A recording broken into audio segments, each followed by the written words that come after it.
everyone. How are you guys? I hope that you are doing well, especially for the sake of your little munchies, especially for the sake of your little ones, you guys. Like, the only thing that we all have in common is just hope. We all hope for the best in such a trying time as this. Like, yes. All right, you guys, in all of that being said, for some housekeeping, let's just remember to subscribe, like, yes, share the video, please drop us a comment down below, and don't forget to press the like button. All right, you guys, you know, let's just come closer. I know that you already see that we are going to talk about sight words turned into a board game. Yay! Once again, board games are winning, you guys. Like, if you haven't made yourself one, I don't know what are you waiting for, you guys, because these are just magic. They just, that extra little help that you need so bad. Oh, look at that orange. Like, that looks so gorgeous, you guys. Looks so real. We made that yesterday. We learned about colors. We now know that if you mix yellow and pink, it gives you orange. Yes. So that's blue, obviously. We tried to make a navy this side, but then it looked something like black. Obviously, we did put a lot of black and just a little blue, because you do that by mixing a blue and a black. And we cleaned the board itself so it looks nice-ish and fresh. So you want to keep doing that every now and again. It feels new. It feels like it's a whole new game to these people, and it keeps them glued and excited and want to do just what you want them to do. All right, so sight words for grade 1. Now, grade 1 is just an example, since I have a grade 1 in my class. So I decided, okay, it will make sense if I actually make an example of grade 1, because I will use that later on. But then if your child is in grade R or any other grade, really, they have their own sight words. But then if you have a grade 1 as well, then you can just go ahead and take this one as is.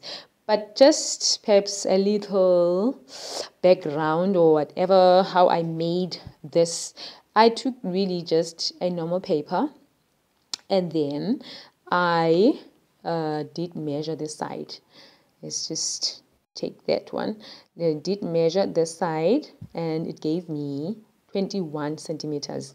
And then I knew already that I needed 1, 2, 3, 4, 5, 6, 7 rows already. So then for the title or the heading or whatever you want to call it, and then I needed 6 rows for my 6 numbers this side, and then I wrote numbers there.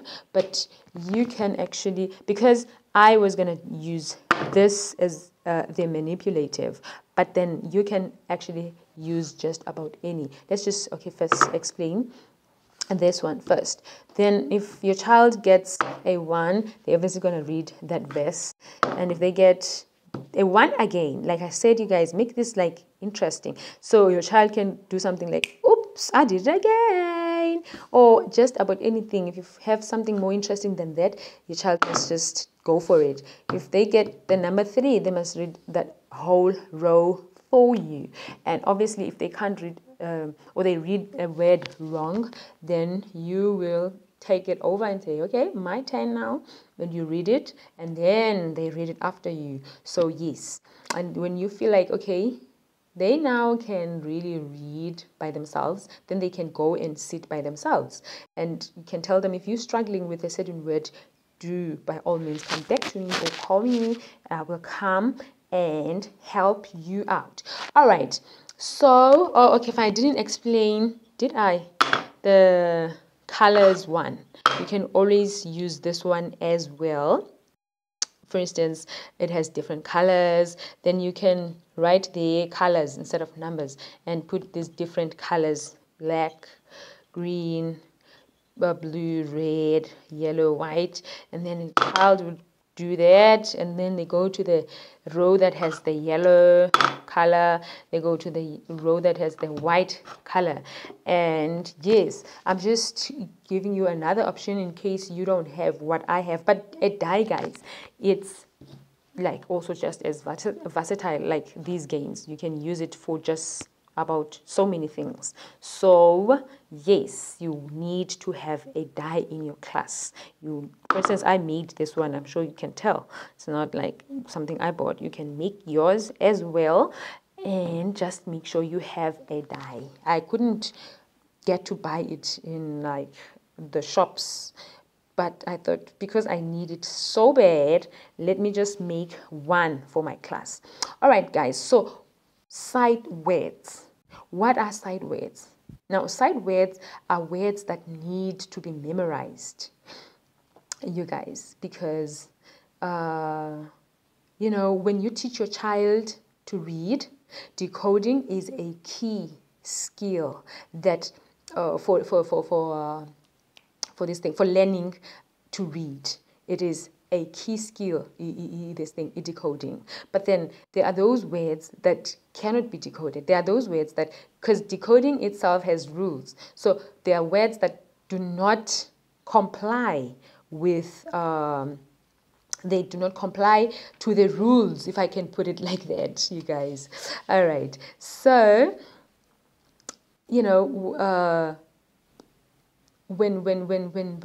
you have those words, you then have your child to memorize those words. You make your child to memorize those words. And the traditional way is by making flashcards. And I'm not substituting flashcards with this board game, but I'm just adding on top. So you make your child read these words each and every day. You want to make sure that they always are exposed every now and again to sight words, so that they get to stay in their memory, because at this point you want them to start reading, right? So you want to make sure that they know these words off by heart. By just looking at the word, they immediately recognize it and they can immediately read the word. Okay, guys, so let me just say something before I finish off.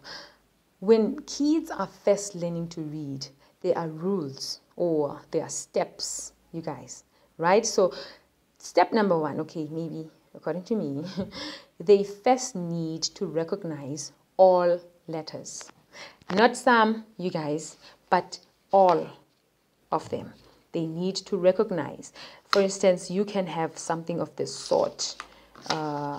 These are flashcards as well that you could have in your class for them to read on daily basis, during carpet time or morning ring, whatever you want to call it.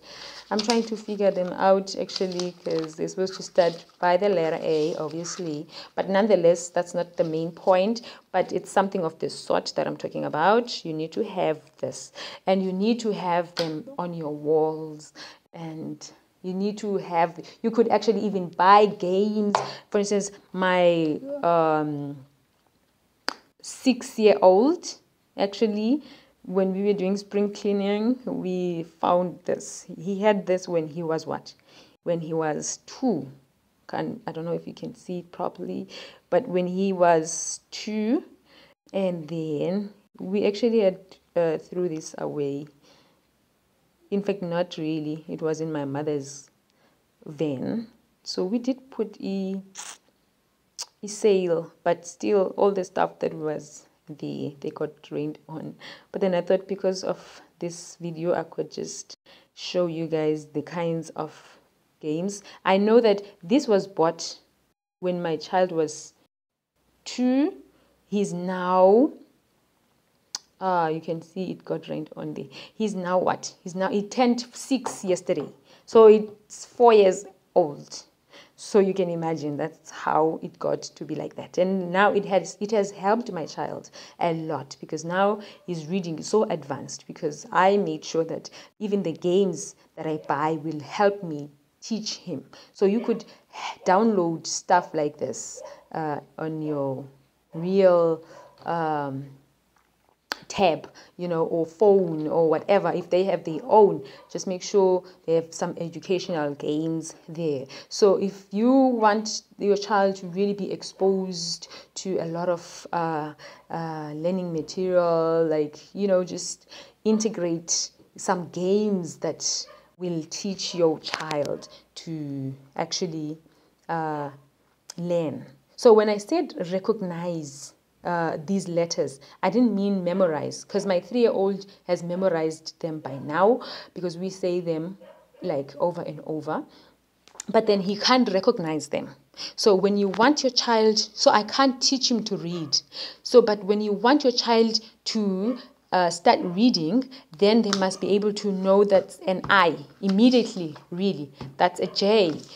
That's a K. They must recognize them when they see them. All right. So, secondly, they need to understand that all letters make a sound. Like, let me just, like, these are alphabets. They need to know that all of these, this makes a letter K. Or rather, this is a K, which makes a sound K. Kicking K, you can even teach them stuff like that. But they need to know that they actually, these letters, they all make sounds, and they need to actually learn their sounds, before they can read. They need to learn their letter sounds before they can read. I hope you get these rules, because if you, there might not be rules that maybe are based on research and stuff like that, but then they really are rules that will help you a lot. If especially you, like me, you didn't know where to start, like I don't know, so like stuff like that, you just compile just about anything and make up your own conclusion, because at the end of the day your child needs to start reading. So now, when a child is now able to manipulate these sounds or letters and put them together, they can read. Like if they can, let's just take an example of a simple word like cup, C-U-P. But then now they've learned that a C has a sound, and that sound is a K. U has a sound, and that sound is an A, and a P has also another sound, and that is a P. Then they will know that K up, K up, cup. So that's how your child's gonna learn to read. But then if your child doesn't recognize the letters, they might not be able to read. And if they don't know that there is a sound to each and every letter, then they will not be able to read, because they can't read if they only know that's a C, and that's a U, and that's a P, because they're not going to say something like it's a soup. It's got to be a cup. And the only way to know it's a cup is if they know the sound behind the letter. All right, you guys, without taking any much more of your time, please remember to share the videos, subscribe, do the right thing. All right, bye. I hope that helps. Please do talk to me. I want to learn how to do this the better way, and yeah, I'm just sharing really what works for me, not that, I have a lot of stuff that I know, but I just want to know if it's what you want to hear, or I can say it even in a better way. All right, thank you so much. Bye.